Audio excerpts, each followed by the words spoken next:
Hello there, and welcome to CalCPA's YouTube channel, where you can find all things about the CPA profession. If you haven't already, please go ahead and subscribe to our channel and hit the bell icon to get notified when new content is available. My name is David Lowe.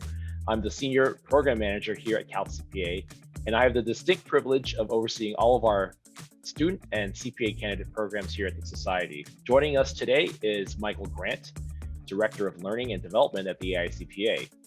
Michael, first off, I want to say thank you for joining us. Could you take a brief moment and tell us about yourself? Sure, yeah. First of all, thank you for having me, David. It's an honor. So like you mentioned, I work for the AICPA, Association of International Certified Professional Accountants. We have around 700,000 members and students globally. And so my team oversees the professional development requirements that they have to earn and achieve annually in terms of their ongoing education. So Michael, our topic today is on the 5 essential qualities of leadership. And we're so thankful that you've taken time out today to join us and to share some of your thoughts on leadership. So Michael, I'll go ahead and hand it off to you as our subject matter expert. Sure, yeah, well, when it comes to leadership, I'm a huge fan of John Maxwell.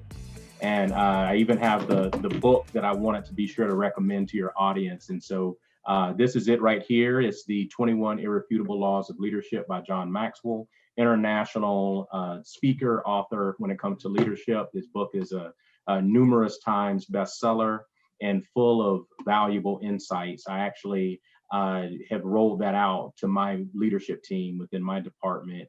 And so each month in our monthly leadership meeting, we take on 2 chapters and we talk through 2 of the 21 chapters with the 21 laws being discussed pretty thoroughly. But, you know, in short, leadership comes down to inspiration and influence. And, you know, so many people can be a manager, right? And kind of walk around with a clipboard and, you know, check in and get status updates throughout the day, throughout the week. But, you know, leaders really try to lead by example and serve as an inspiration and, you know, have earned credibility with their team members, you know, realizing that you have to touch a heart before you extend a hand and, you know, expect others to help you achieve organizational goals and team goals. So it matters that people, adults, right, human beings, professionals feel valued, feel as if the leader really cares about their best interests, their well-being, and, you know, have that team environment in terms of and philosophy where they feel like there's something bigger than just them that they're a part of and that you know we're trying to achieve and strive for together collectively. All right, Michael, let's dig into this. What is the first quality that you have in terms of essential qualities of leadership? Absolutely, David. It all starts with integrity. So number one, without question, is integrity.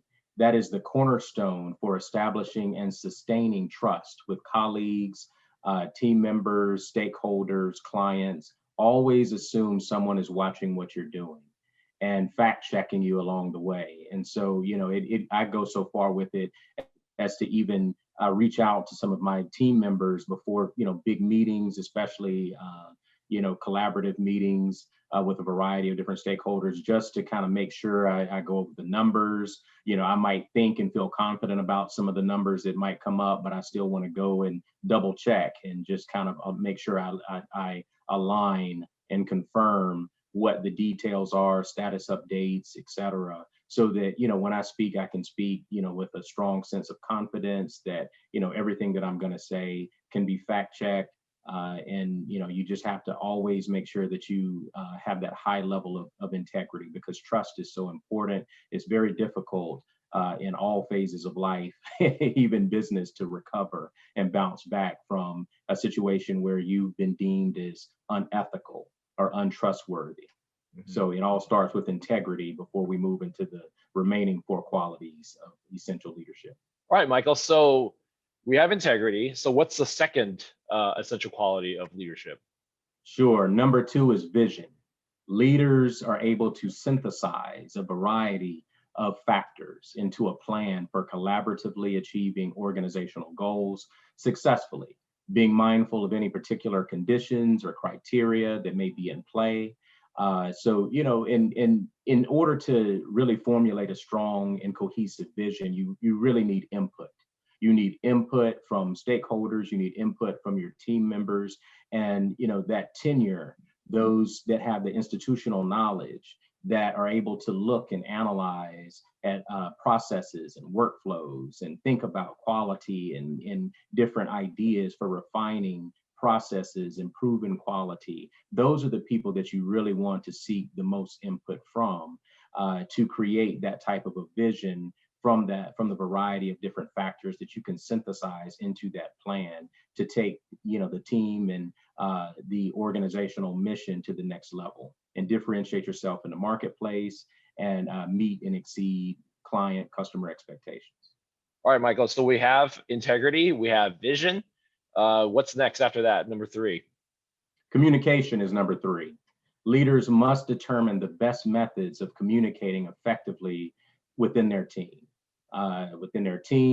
with stakeholders, written, verbal, text message, instant messenger, emails, quick huddles throughout the day. There are, you know, numerous options in terms of, you know, considering what is the most effective method of communicating with your direct reports, your team, your stakeholders. And then once you've established that, the next piece of advice that I would give is to actively listen. Actively listen to your colleagues and be inclusive of their expertise. Show empathy and compassion while also projecting confidence and respect in your tone of voice at all times, tone within your email communication. That's big. And I think people underestimate that, you know, even in emails, there's some perception of tone, right? Think about your body language. When you look at the pie chart of communication, the biggest chunk, the biggest piece of the pie chart deals with nonverbal communication. So body language, facial expressions, right, you know, they mean so much, especially in this day and age where, you know, most of us are on Zoom or Microsoft Teams or some type of platform, WebEx, where our team members, our stakeholders are able to see our faces, at least from the waist up, right? So, you know, your body language is very, very important in terms of communication, in addition to the words and the tone of voice that you speak.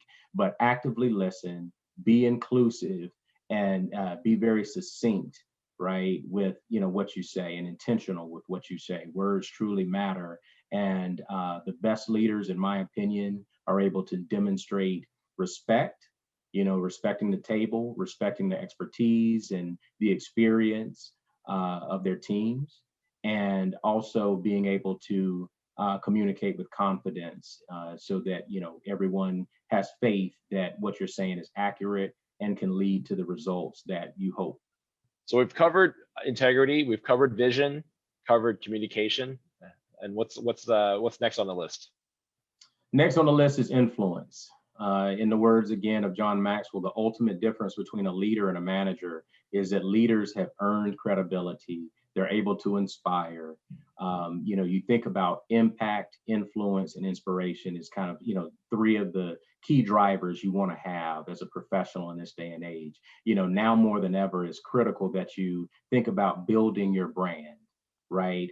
Building your brand and cultivating relationships, showing care and concern with team members, making sure that, you know, they feel and perceive that, you know, you care about their best interests and you have that at heart in your daily interactions with them. And, you know, checking on the whole person, right? You know, you think about emotional intelligence and some of these key phrases that are so critical now more than ever, with so much swirl of anxiety and angst, you know, globally in the workplace. And so, you know, impact, influence, inspiration. The key difference between a manager and a leader is influence. All right, Michael. So we've come down to the last and final quality of leadership, though. What do you have for us? Resilience. Resilience is intentionally number 5 and the last of my essential qualities in my list. And, you know, as issues and challenges arise, and, you know, we've seen in the past year and even today, now more than ever, you know, issues and challenges will most certainly arise. leaders demonstrate that they're able to withstand those negative situations and recover. Withstand and recover. You've got to be tough. You've got to, be able to show strength in terms of, negative situations, rallying your troops, so to speak, getting the team together, reminding them of, their strengths individually and the team strengths collectively, being able to recover from difficult conditions, bending but not breaking, while capturing lessons learned along the way to come back stronger than ever. And so, you think about so many different stories in the world where, there was so much need for iteration and constant refinement, testing, learning, repeat. How can we continue to iterate, analyze, and assess, what we do, how we do it, capture some lessons learned, show some toughness and resilience, and come back stronger than ever in terms of quality and consistency. Well, Michael, thank you so much for covering those 5 qualities of leadership. And I guess in terms of our audience, a question we'll probably end up getting, and maybe some people are already thinking about this too, is, hey, I'm a college student right now. I'm a senior, or I have less than 6 months experience in my accounting firm though. So I'm very green. How do I start cultivating some of these characteristics that you mentioned and you cover? My advice would be you have to make a commitment, block out time, and be very disciplined in terms of allocating time for your continuous professional development. So I mean, there's so many theories out there. There's the 10,000 hour rule in terms of dedicating your time to really mastering a skill. You can never have enough marketable skills. Anyone that's willing to teach you, to show you, allow you to shadow them so that you can improve your project management skills, your communication skills, practice, practice, practice, observe, shadow, ask questions, take notes, and be organized in terms of taking your notes and reflecting, right? One of the key points that I say often, to my team, to different, colleagues within my organization, is a quote from John Dewey, where he says that we don't learn from our experiences alone, and just kind of digest that for a minute. We do not learn from our experiences alone. We learn from reflecting on our experiences. And being a learning design professional, that's something that, I constantly try to encourage participants, students, to do, is to reflect, on case studies, on scenarios, on your own professional experiences, especially when, people are expected to apply their knowledge and skills from what they've learned back on the job in the workplace. Make time to reflect, look back and connect the dots on what went great. What do we think really made that project such a success? What were some of the areas of opportunity? How can we improve quality and consistency through our reflection on what worked and what didn't? So, do that in terms of your brand, thinking about, the brands that you follow. What brands have won you over and why? And for me, the brands that I'm loyal to as a consumer have all demonstrated a consistency in terms of quality and commitment to ongoing improvement. So that is what I would like to be associated with as a professional, as a leader, as well as my team, is ongoing commitment to continuous professional development, improving quality and consistency. Thank you so much for joining us on our CalCPA YouTube channel. We appreciate your time. Hopefully, I know that as of this recording, it's January 2021. Hoping that we'll have a better year than we did last year. Absolutely. Absolutely. Stay safe, stay healthy. Thank you so much, Michael, and we look forward to having you back sometime. Thank you so much, David. Anytime. Take care then. Take care.